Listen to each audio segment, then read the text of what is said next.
बिस्मिल्लाहिर्रहमानिर्रहीम। अस्सलाम वालेकुम। उम्मीद करता हूँ सब खैरियत से होंगे। तो हमारा जो चैप्टर था वो चैप्टर 2 था काइनेमेटिक्स के टॉपिक हम लोग डिस्कस कर रहे थे। स्केलर पढ़ा था, वेक्टर पढ़ा था, डिस्टेंस डिस्प्लेसमेंट पढ़ा था और स्पीड।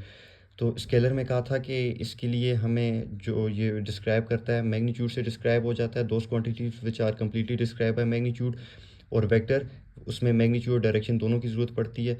फिर डिस्टेंस को पढ़ा था कि ये स्केलर होता है, इसकी यूनिट मीटर होती है। फिर डिस्प्लेसमेंट पढ़ा था कि ये इसकी भी यूनिट मीटर होती है बट ये वेक्टर क्वांटिटी है। फिर उसके बाद स्पीड को डिस्कस किया था और स्पीड का हम लोगों ने कहा था कि जितना डिस्टेंस कोई बॉडी कवर करेगी जितने टाइम में वो हमारे पास क्या होगा जी, स्पीड होगा। फिर इसकी डिफरेंट टाइप्स पढ़ी थी जिसमें एवरेज स्पीड था, यानी जितना टोटल डिस्टेंस कवर करेगी टोटल टाइम में बॉडी तो वो उसका एवरेज स्पीड कहलाएगा।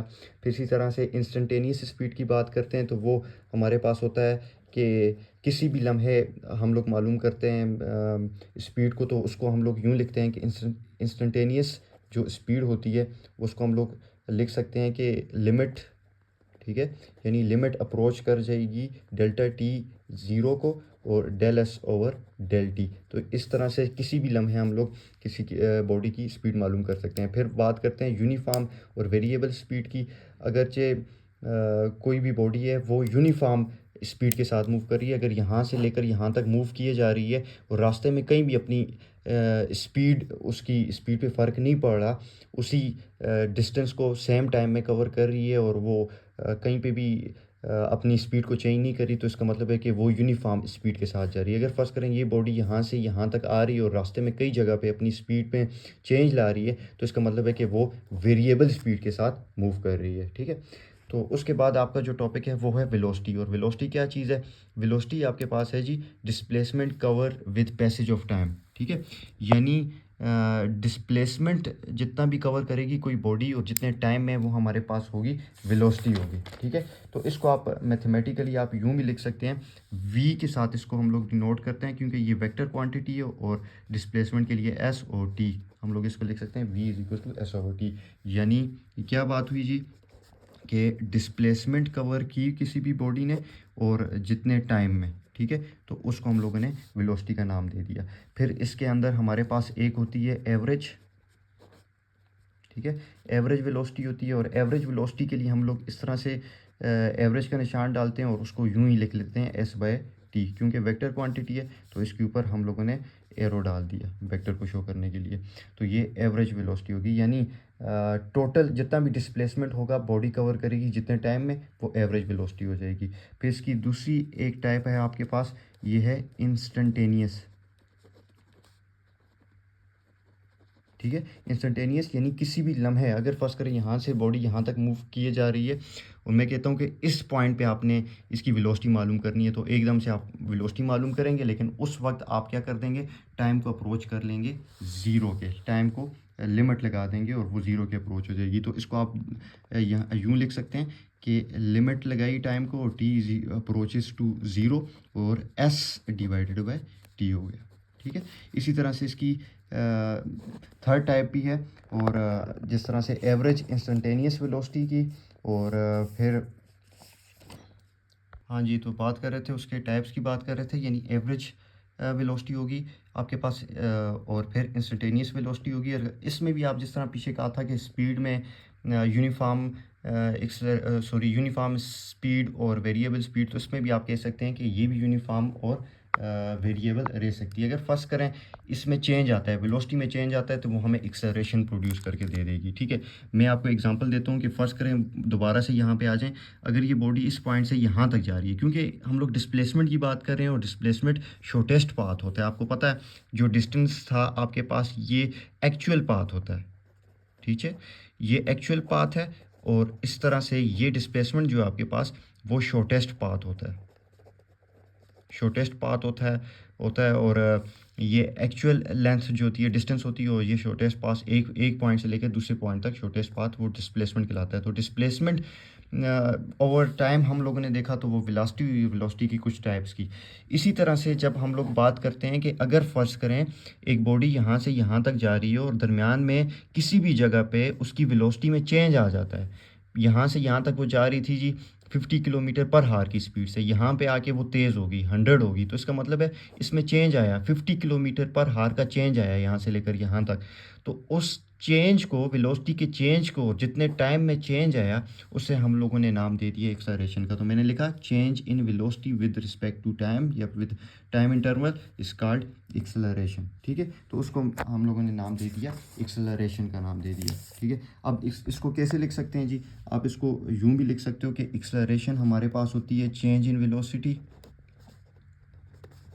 ठीक है, change in velocity divided by total यानी टाइम, यूं भी लिख सकते हो। तो एक्सेलरेशन क्योंकि आपके पास वेक्टर क्वांटिटी है तो इसको मैं यूं लिखता हूँ, acceleration is equal to del v divided by del t, यानी जितना चेंज आएगा जितने वक्त में वो हमारे पास एक्सेलरेशन होगी। तो इसको हम लोग यूं भी लिख सकते हैं कि final velocity minus initial velocity divided by final time minus initial time.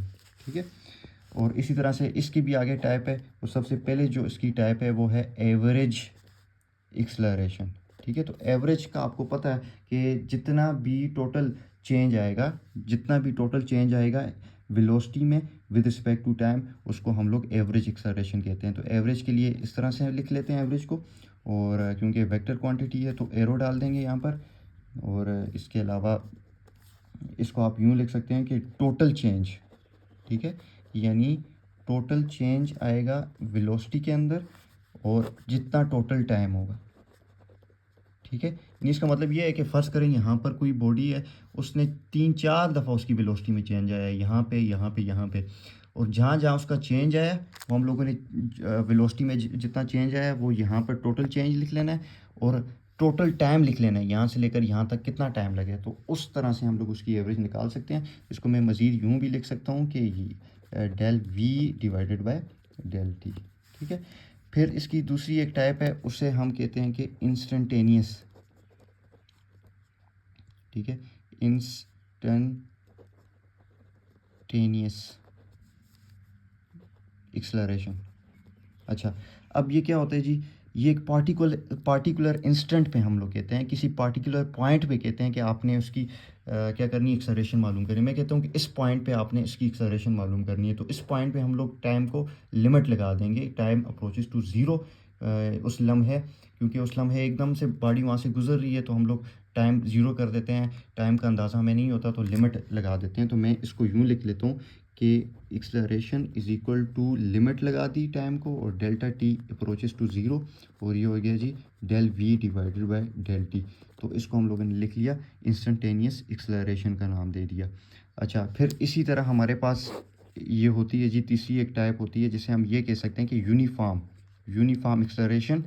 तो इसका मतलब यूनिफॉर्म एक्सेलरेशन, यूनिफॉर्मिटी का मतलब होता है कि सब बराबरी हो, किसी चीज़ में चेंज ना आ रहा हो। ठीक है, तो इसका मतलब ये है कि body is said to have uniform acceleration, body की यूनिफॉर्म एक्सेलरेशन होगी if its average and instantaneous acceleration become equal, यानी उसका जो एवरेज होगा और उसकी जो इंस्टेंटेनियस जो एक्सेलरेशन होगी वो ज़ीरो इक्वल हो जाए। ठीक है, तो उस वक्त हम कहेंगे कि वो बॉडी यूनिफॉर्म एक्सेलरेशन परफॉर्म कर रही है। यूनिफॉर्म का मतलब यही है कि उस बॉडी जो मूव कर रही है उसमें वेलोसिटी का में चेंज आए लेकिन कांस्टेंट चेंज आए ना, तो हम लोग ये कह सकते हैं। ये दूसरे वर्ड में आप ये भी कह सकते हो कि ये यूनिफॉर्म एक्सेलरेशन उस वक्त होगी जब एवरेज और इंस्टेंटेनियस एक्सेलरेशन दोनों बराबर हो जाएंगी। ठीक है, यानी एवरेज और इंस्टेंटेनियस दोनों बराबर हो जाएंगी तो यूनिफॉर्म ओबे हो जाएगा। ठीक है, इसी तरह आप बुक से थोड़ा सा इसको डिस्कस करते हैं, देखते हैं। अच्छा जी, ये आपके पास था वेलोसिटी, और वेलोसिटी को आप ये कह सकते हो कि measure of displacement with passage of time, तो हम लोग इसको v is equal to s over t लिख सकते हैं। फिर उसकी एवरेज वेलोसिटी है तो एवरेज वेलोसिटी को आप यूँ लिख सकते हो, total displacement over total time. फिर इंस्टेंटेनियस वेलोसिटी की बात कर रहा है तो इंस्टेंटेनियस में आप क्या कर लोगे, टाइम को अप्रोच कर लोगे ज़ीरो के, क्योंकि ये किसी इंस्टेंट पे होता है, किसी लम्हे पे होता है, और उस वक्त आपके पास टाइम जो होता है बहुत शॉर्ट टाइम होता है, उसको इतना संभाल होता है कि उसको टाइम को हम लोग ज़ीरो अप्रोच कर लेते हैं, तो फिर वेलोसिटी को आप यूँ लिख लेते हैं।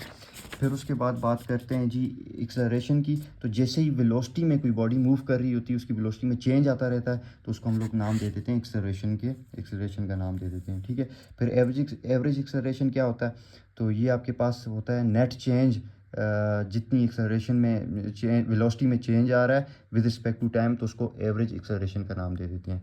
फिर उसके बाद इंस्टेंटेनियस एक्सेलरेशन, कि किसी भी लम्हे आपने एक्सेलरेशन मालूम करनी है तो वो उस लम्हे हम लोग क्योंकि टाइम को ज़ीरो अप्रोच कर देते हैं, क्योंकि वो इतना स्मॉलर टाइम होता है कि टाइम का हमें नहीं पता होता, तो वो हम लोग उसका नाम दे देते हैं इंस्टेंटेनियस एक्सेलरेशन का। और नीचे फिर यूनिफॉर्म एक्सेलरेशन है, ये कब होगी? उस वक्त होगी जब एवरेज और इंस्टेंटेनियस एक्सेलरेशन दोनों आपस में इक्वल हो जाएंगी। तो उम्मीद करता हूँ आपको यहाँ तक समझ आई होगी। नेक्स्ट आपका जो टॉपिक होगा वो डी एक्सेलरेशन होगा, और नेक्स्ट इसको हम लोग पढ़ेंगे इंशाल्लाह।